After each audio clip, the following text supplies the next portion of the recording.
Biofriendly Podcast. It's the Biofriendly Podcast. It is another lovely day here in Los Angeles. Yes, you know, it's there's beautiful. Clouds on the mountains. I know, the rain. Been actually raining. The here, rains come down in Angeles. Yeah. I guess the rains in Angeles. That's my new version. Yeah. Weezer, take note. Yeah. Toto, you did it right the first time. And Weezer did it right the second time. Yeah, they did. Yeah. They did. I like the Weezer version. Do you like too. that one? Yeah. Of course, but I like Weezer. I'm a Weezer geek. Yeah. Me too. Yeah? Moi What? too. Are you kidding me? We have something in common? What? This is a surprise. This is a huge shock, not only to me, but to everybody who listens to the show. Yes. How are you doing this morning? I'm living the dream. I'm living the daylight savings dream. I'm so awake right now. You don't even know. I'm so awake right now. So awake and alert and with it. I really want to do away with this thing. I really want to be done with it. I don't want to do it anymore. I don't want any more daylight saving. Well, I want to live permanently in daylight saving. Do you know what? Here's my opinion. What would be great is if we could talk to somebody who was in Arizona, right, and then get their perspective because they don't have daylight savings there. But does such a person even exist? No, I feel like all we'd have to do is have like a special guest who, travels the country and lives life as a nomad. Oh, wait, we do. What? Whoa. Well, who would that be, Jacob? Well, today on the Biofriendly Podcast, Noel, we have a special guest, and her name is Lisa Jacobs. She is known as VacayVans, and she joins us right here, right now on the Biofriendly Podcast. Hey, welcome, Lisa. Welcome, Lisa. Hi, guys. Thanks for having me. Thank you for coming on the show. It's so great to have you. Yeah, well, it's exciting. I'm excited to chat. Yes, us too. And so as Noel said, you are currently in Arizona, and they don't acknowledge the whole time shift. They don't even look at it. I love the way you phrase it. They don't even acknowledge it. It's not a thing. I know. Well, and since I'm kind of always in a different place, sure, when I'm kind of coordinating times with other people in other places, I hardly ever tell them where I'm really at because it changes and they always assume. And so I thought that I had an idea of where I was, but then I just realized that it was daylight savings time 4 days later because Arizona doesn't do it. Right. Well, and so that's why one thing I'm glad you're coming on the show. When I discovered everything about you that I found online, this whole van life thing, this is a thing. It's not just you. This is like a culture that's embraced. Am I right? This whole lifestyle of living in a van and traveling around the country.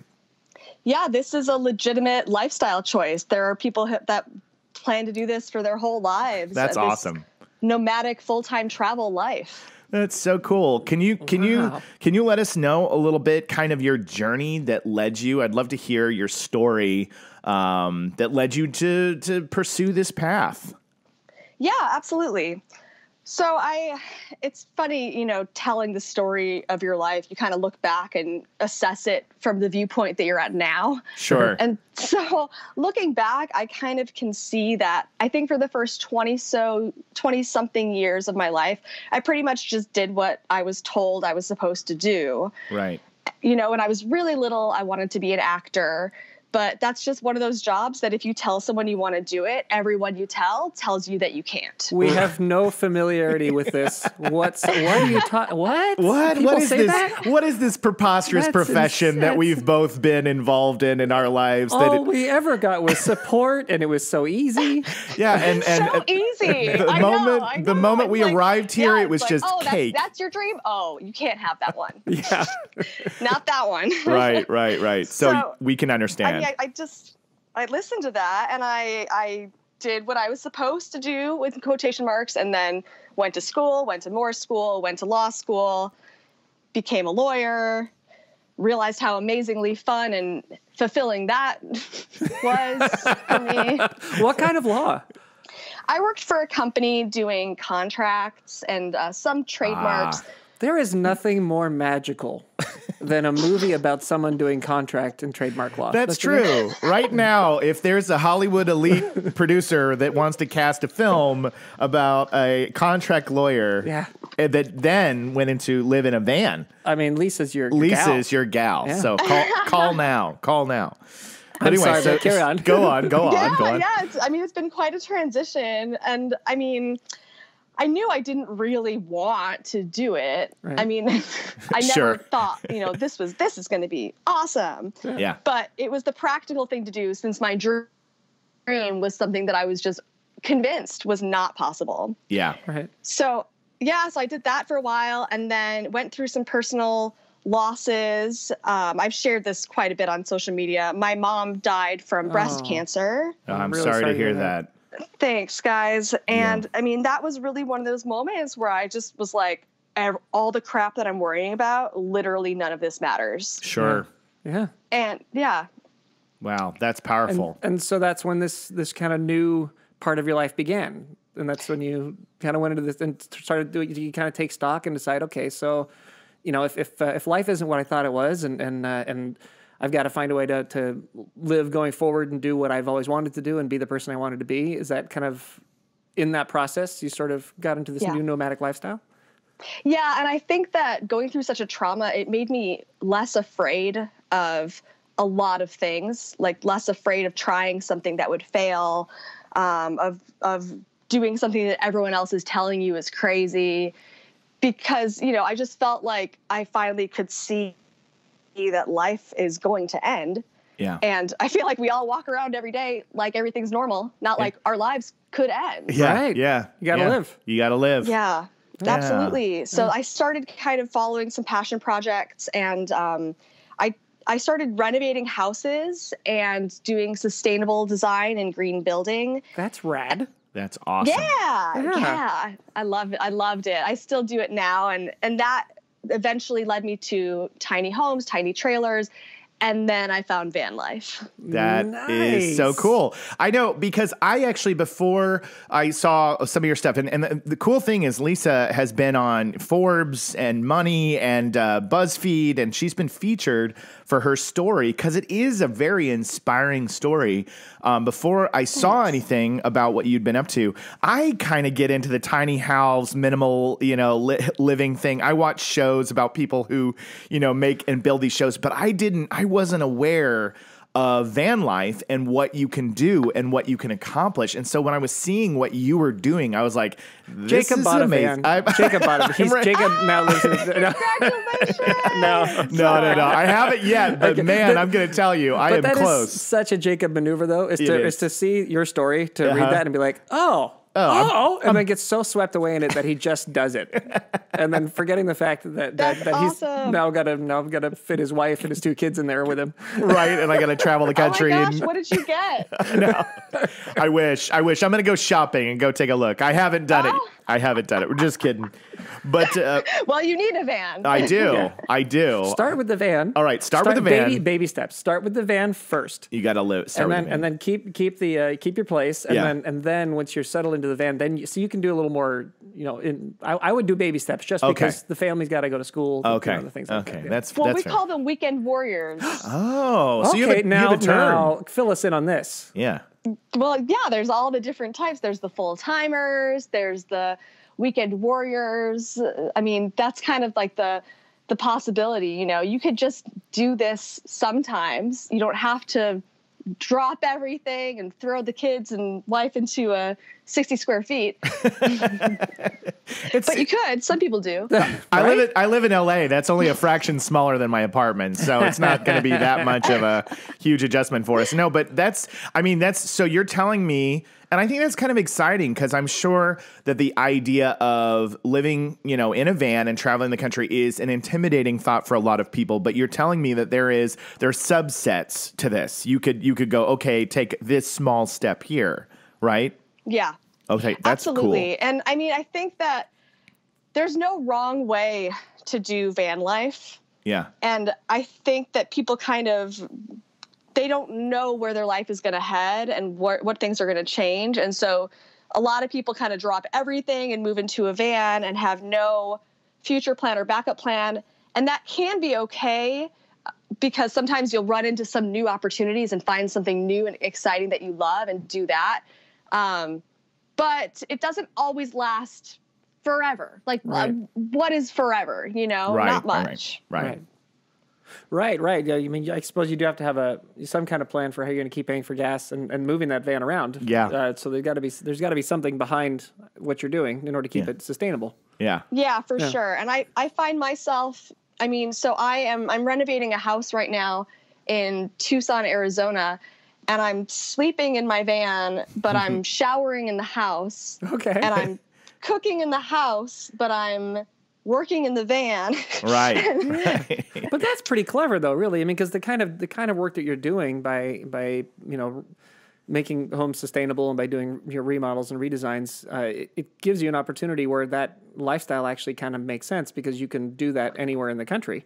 If you got a customer, you can go to where the customer is, and then while that remodel is going on, I mean, yeah, you've got a place to do all this stuff. So that's pretty. You seem to have got the whole thing kind of rigged. In your favor. Yeah. Yeah. How many years have you been doing it? How many years have you been living the life? I'm coming up to my 2-year anniversary. Awesome. Oh, which day? Do you know which day is the exact 2-year anniversary? I think it's the 30th of March. Wow. The 28th or the 30th. Yeah. Oh, That wow. is soon. So it is very close to being the anniversary. Well, happy anniversary. Happy anniversary for van life. Thanks. Freebird and I have been together for a long time. Oh, that's the name of your van? Yeah. That's terrific. That's awesome. So I sometimes have to catch up on a few of the things because Jacob, as fans of the podcast know, is the one who organizes the podcast, gets things put together, and then works everything up. And then I get like sometimes I'll get a little update snippets. on here's what you need to know. Yeah. And then sometimes we walk in and it's late and I have no idea what we're about to do. And then on comes a guest and here we go. Thankfully, I did get a little bit of background on you, Lisa, which was great. Yeah. Including so obviously you are big on sustainability and on a green life and on eco-friendliness and all that, and that's what we're about too. And finding ways to do that in a kind of in a manageable way and in a way that the every person can pull it together. Now living in a van isn't necessarily the every way person to do it, but there's some I'm sure aspects of living in a van that can help show what being green is all about, and we'd love to hear some of that too if you have an interest in sharing. Yes. Yeah, absolutely. So I think that the first once you move into a van, you become so aware of what resources you're using and how much trash you have. Sure. I mean, in a regular building, you're not at all aware of your water usage at all. Right.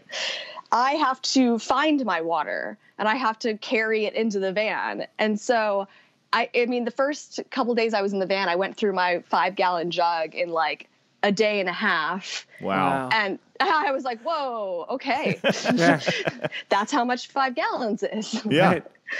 But, now it takes me probably like 4.5 days to do that. Wow, just because you become more efficient. Yeah. Yeah, you become more efficient. I mean, you wash your dishes differently. You take care of things differently. It's just everything is different. You're not flushing a toilet every time you're peeing. I mean, your water consumption is so much lower in a van, which is really insane to think about, looking back and seeing that every toilet flush is like between 1.6 gallons. I think that might even be the... Yeah, I think it's low flush. That's even low flush. Yeah, to think about that and all of those gallons of water is crazy. Totally. That is wild. I think you're so right because I grew up, road trips were a huge part of my family life growing up. I grew up in Oklahoma. That's where I'm from originally. And we did a lot of family trips. And I think about how in a van, we were in a van when I was a kid. It was a Toyota Previa. And Didn't those look like eggs? They did look like eggs. And it's funny that you say that. We called it the egg van. Our whole lives. We always said, get in the egg van. I had a friend named David Ruiz who had an egg van, and we loved the egg. Yeah, we loved the egg. And when you go travel on a road trip, you've got your snacks. Yeah. You've got what you can drink in the car. You got your resources are all in there with you. Yeah. And that's what you've got. And if you need to go to the bathroom, you had to pull over to a rest stop, gas station, whatever. But what I love what you're explaining is once you move into van life, your entire world just condenses and you start to be aware of your food, your water, your pee breaks, everything. It just starts to go like, oh, I need to keep track of all this or it's going to completely be out of control. Yeah, spiral out of control. So yeah, absolutely. That is cool. Absolutely. And I mean, with a lot of us have solar on our vans and I have solar on my van that powers my fridge. Nice. But, you know, if it's not sunny for a few days and the fridge isn't getting enough power, then I have to drive the van or turn it on because I also have a battery that charges through the alternator. Sure. And these are just things, you know, I mean, you're completely off grid. When you have solar, which a lot of us do, and it's so easy to do that. It's not a big expense. So most of the vans that you see that are built out will have solar. Yeah. I mean, we're free. Yeah. Yeah. Yeah, that's so cool. So I guess if you road trip up to, you know, Washington, you got to be aware if the sun's gone for a month, you got to be like, uh-oh. So, yeah, Arizona's probably pretty nice, though. Yeah, Arizona, the sun's out pretty often. Yeah. But yeah, Arizona's perfect for that, for sure. But yeah, I think that's a really big thing that you become aware of is just, you know, the resources. You have to put your trash somewhere, and having a trash can in a 60 square foot van, I mean, that's a decent amount of space. So you're really aware. And I was able to, when I renovated Freebird, I tried to do it as sustainably as possible using sustainable materials and thinking about efficiency.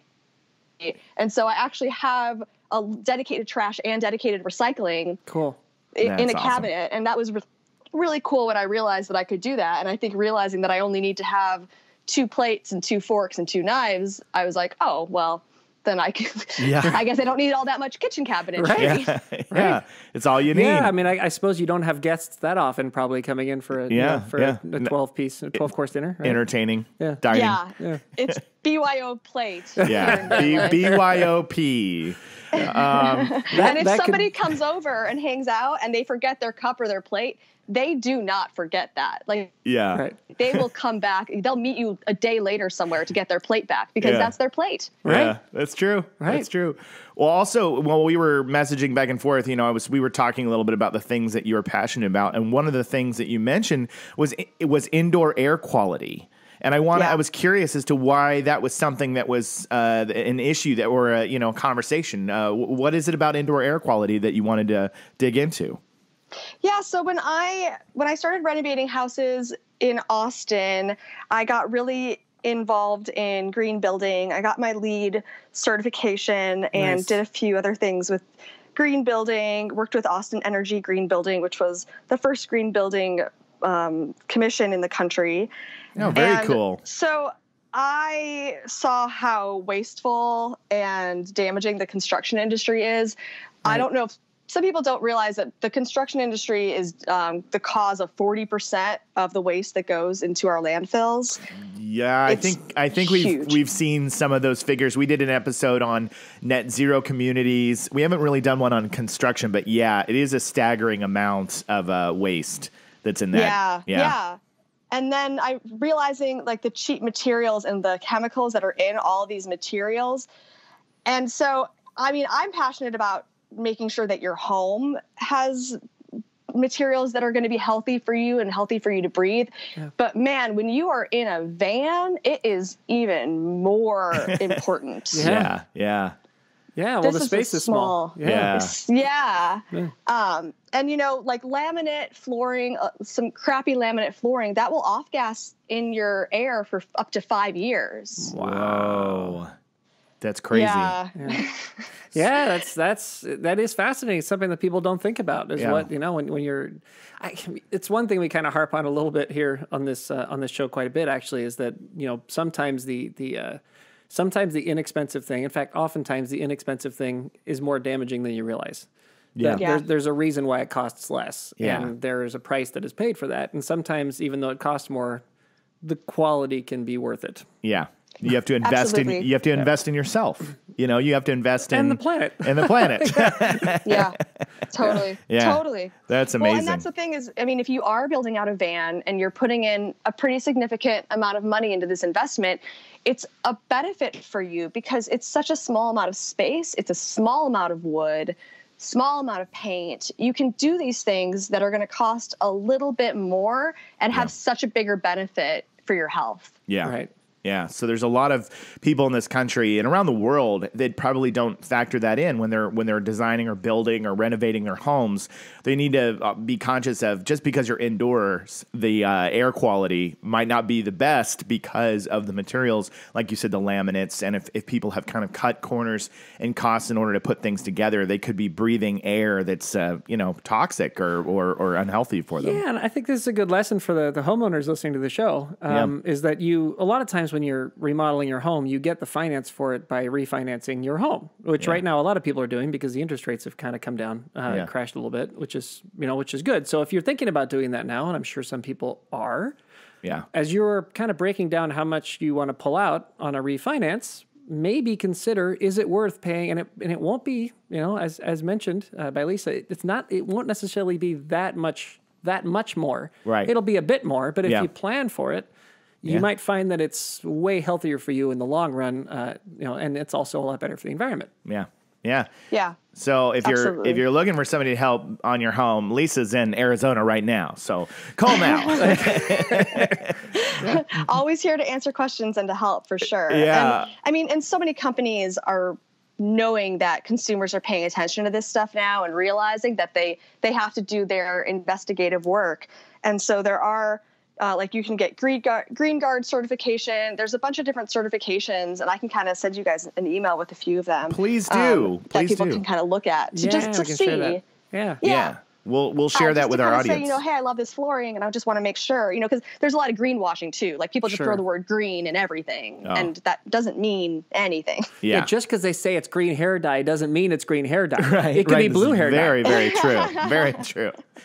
You never know. You just don't know. You just don't know. Just don't trust the man. What I'm really curious about. And then also, if people are going to be renovating or using materials, I love using reclaimed materials. Yes.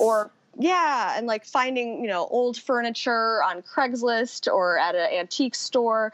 And honestly, another benefit for indoor air quality is that those products are so old that they've already off-gassed. And so you're really not coming into the same issue as something that's brand new out of the box. And you're probably saving money too and using a resource that already exists. Yeah. And a lot of times if you just take the time to search for it, there are artisans in most communities that love this. If you have reclaimed wood, reclaimed supplies, and you say, hey, I would love to build a fence, right? For my, or I'd love to build a gate, or I'd love to build this or that. You can look for artisans who would take that as a art project and would probably even give you a deal on something that's customized and beautiful, and matches the style of what that wood can give you, without having to deal with any of these environmental problems. So it's about taking a look at it, opening up your eyes and saying like, oh, maybe there's another option. There's another way to go about this. Yeah. Someone like Lisa, for instance, who might be like, hey, I want to do something cool with your reclaimed wood. That's right. Yeah, I love that. That's a great idea. Yeah. Well, one of the things I'm really curious about is, since you're almost on your 2-year anniversary, what was two-part question. What was one of the biggest surprises to van life, thing that you weren't expecting? And then what was something that you thought would be an issue and it wasn't? Okay, so let's see. The big surprise was that solo van life does not mean alone van life. Interesting. Okay, go on. Yeah, as a solo female traveler, I guess I didn't realize how much attention just the van itself would draw. Oh, wow. Okay. So you're like a celebrity when you travel. People want to see what this is all about. Yeah, this is even before the social media thing, before someone would be like, hey, I actually, I'm a van person, I'm into vans, and I recognize you. Yeah. Just the van itself, and then a small girl coming out of the van. People were just like, what is happening here? That's awesome. Yeah. So it's been pretty wild, and that's an awesome thing about van life, because you can connect with people so much easier, because the van is almost like, it's like a conversation piece, like having a dog. Sure. Almost. Yeah. Totally. Yeah. Yeah. So I really didn't spend as much time alone out there as I thought, because there's just always people just very curious about this different thing that's happening. Yeah. I find that to be inspiring to hear, because I think that in our modern day society, we are kind of siloed and everybody's kind of living so much more digitally these days. It's refreshing to hear that there is human interaction, human engagement. That's really what makes us as a people thrive, because then we kind of see how everybody else lives in their world, in their neighborhoods. And I just feel like that's such a healthy way to be. So that's inspiring to me. And I'm going to get a van, damn it. I knew it. I totally thought you did. Well, that's just because we're so convincing. But the second part of the question is, what was something going into it that you thought would be like, oh, this is going to be hard, and it wasn't as hard as you thought? I think, let's see. I think knowing where to park. Gotcha. I mean, I'm still not really good at finding great parking spots. Sure. It's sort of like this art. Like, people have their process. They look at Google Maps. They look at a certain layer on the maps to look at the terrain and find these nooks and things. And yeah, I'm still not that great at that. But I think, I think maybe just like being comfortable parking in different places. Like, I mean, Sure. I park in a neighborhood and it's fine. Like, Right. I feel totally fine. And I think that a lot of people that, once they get in the van, they're like, well, where do I go? Where do I park? And I think realizing that you can kind of park anywhere. If you're not going to be there for more than a night, anywhere in a neighborhood is usually fine. Right. And then, I thought that I wouldn't know where to go, but I actually turned to Instagram and asked them where I should go. So they've made it easier for me. That's great. clever. That's clever. And you can hear our phone ringing in the background because somebody's trying to call in. Because fans are going nuts. They're going crazy right now, and they want to ask Lisa questions about where to park and how do they do this. Yes. How do they reduce their waste How in do their they vans? reduce their waste in the van? Yeah. And also, one of the things I saw with this whole lifestyle is that it looks like there's meetups, groups, there's events, there's van life events. It looks like there's kind of a social element between you and other van life people that exists. Yeah, That's absolutely. cool. There's lots of events, and every year they're getting bigger and bigger, and there's more and more. I actually put together a complete list of every single van life, tiny house, school bus event on the internet on my website. Yeah. That's awesome. To help people have like a main place. Because I helped put on some events with Van Life Diaries, and, going to events is how I met the people that I really connected with and my van friends. Yeah. Totally. That's Can you awesome. actually share your website for us? Yeah, it's VacayVans, VacayVans.com. Yeah, and you can pretty much find her everywhere under that moniker. VacayVans is all Lisa. She's got it. She's got the internet under her thumb. So that's very cool. But and then there was one other thing that I know that we wanted to kind of dig into, and I know we're right at about the half hour time, but I did want to talk about it. You had said something about organic or sustainable products, for hygiene and getting yourself on the road. You're having to live out of your van. That was something else that you wanted to talk about in terms of sustainability. Yeah, absolutely. I think, obviously when you're in a van, you become extremely minimalism. Yeah. And so from a female perspective, looking if most women in the United States right now looked in their bathrooms at all the products they probably have more than 20, maybe more than 40 different products and things and makeup. Sure.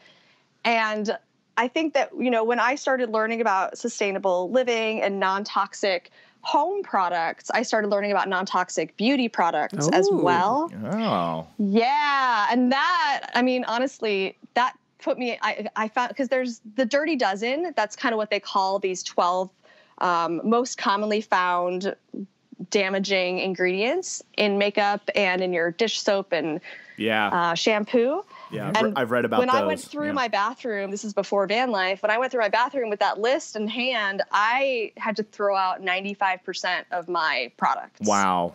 That's crazy. It's remarkable, isn't it? Yeah. It's Yeah. Yep. Yeah. And so, in a van now, like Like, it's just products that say that they help you with acne. They actually cause acne. Like, all of these products are not actually good for you. And so in a van, I just have charcoal soap. Yeah. Wow. Nice. Yeah. Like, you just have very simple things. And I think that just letting people know to kind of look at some of those ingredients and to not trust that everything is going to be good for you just because it's being sold is really important. And being in a van helped me clear out a lot of that junk and realize, that I don't need 17 layers of crap on my face. Yeah. I still wear makeup and curl my hair. I'm still being super girly in this van, but I'm doing it with, organic ingredients, natural ingredients, cruelty-free ingredients. Nice. Yeah. That's great. Yeah. So if we were to propose to our audience now that they could have an incredibly educational experience by being in a van for a period of time, where they could learn how much waste they're creating, how much water they're using, and what they actually need in terms of products to survive in a period of time, how long would you say they would need to spend in a van to sort of get a good idea of what their home footprint is in those regards? I think you will get a pretty good idea even with a weekend trip. Nice. Nice. Okay. Yeah, I really do. But once you're in a van for 2 weeks, if you're moving into a van, I say after 2 weeks, prepare to spend an entire day at the mail, at the post office or at USPS, or because you're going to want to get some boxes and you're going to want to ship all those boxes somewhere else because you're going to realize you have tons of crap that you don't need. Wow. Yeah, you're going to want to get rid of stuff. You brought too much, basically, once you're living it long. Yeah, and at about 2 weeks in, you realize, okay, if you haven't worn it in 2 weeks, if you haven't touched it in 2 weeks, you don't need it in the van. Yeah, that's like the old closet trick, which is the clothes in your closet, right? They say you hang the hanger facing one way, and then after a year, if you haven't turned it around, every time you wear it, then you go, well, I haven't worn these clothes at all. So it's like that idea that you have these things, this clutter in your life that you're not even aware of. But in a van, you probably become very highly aware of, I don't need this thing. Yeah, it just seems like a very cool life lesson for people in general, just on ultimate efficiency and minimalism. Yeah, just really stripping it down to what you need to survive. Which again, to our fans, we're not saying that you have to minimalize your entire life into nothing. But what an interesting exercise to see exactly what it is that we use. Yeah. 100%. Yeah, absolutely. And and I want to say as well that the pendulum always swings. Like my pendulum, it swung to extreme minimalism. Yeah. And now, it's kind of swinging to extreme maximalism. I bought boots that had a 5-inch heel. Wow. I just want, so I think just ebb and flow and let yourself just go with what feels good at the moment, and because you don't have to only have things for utilitarian purposes. You can also have things that you love and that are beautiful, and that bring you joy. I am so glad you finished strong on that statement, because let me tell you something. Everything about what you're doing is inspiring and exciting, but there's so much about when we started this podcast that it's like one way or another, it's like it's got to be this or it's got to be that. And I really think that the human experience is about, you got to love your life. You know what I mean? You got to love things and enjoy yourself. So you saying that just now makes me go yes, absolutely. I think that's almost one of our slogans, is a reminder that sometimes you need a nice pair of shoes. Yes, sometimes you need a nice pair of shoes. That's going to go on the end of this show. I think it should, because that's just, in the end, it's true. Yeah, it's is true. Yeah. Yeah. Absolutely. Well, we hope that if you come through Los Angeles or California, you got to stop by and see us. You got to come by and hang out. We got to go grab a beer, something. We would absolutely love that. And we want to remind our listeners to definitely go give you a follow. Check out everything she's up to. Again, it's at VacayVans. This is Lisa Jacobs. And she's just awesome. She's got a great smile, such a good, bright personality in all her photos. If they haven't figured out she's awesome by the end of this podcast, then I don't know what to do with you. Right, exactly. Thanks, guys. Yeah. Is there anything else that you wanted to plug before we said goodbye? Is there anything else you got coming up? No, that's it. I really enjoyed this conversation and love your energies, and thanks so much. Well, likewise, and thank you so much. It was so great to have you, and we hope to again see you soon when you're in town, and to do this again sometime. Yeah, sounds good. Safe travels, enjoy life on the road, and we'll be in touch. Great. All Thanks, right, guys. Take care, Lisa. Bye, Lisa. All right, bye. So now we have to remember what our tags are. We have Okay. okay. All right. We know that there's a classic. We are classic. your beacon of light in a gloomy environment. That's right. That always, every year, Even when we reset, that's back. even when the show's off the air, we will still wake up in the morning. We will still wake up in the and say that morning. we are your beacon of light in a gloomy environment. I don't care if we're canceled. we will literally still are. record just us saying that and release it every day for the rest of our lives. Yes. Yeah. So we are a beacon of light. And then next is more than charismatic megafauna. That was not just. Oh, not just charismatic megafauna. You're right. I blew it. Yeah. Can you remember this next one Yes, without grabbing your I've phone? got it now. Greater parasympathetic nerve activity. I love it. We provide that for we you. love it. And then nature is perfect. Look at eggs. And then our most recent one, which I believe is just sometimes you need a good pair of shoes. Sometimes you need Or nice.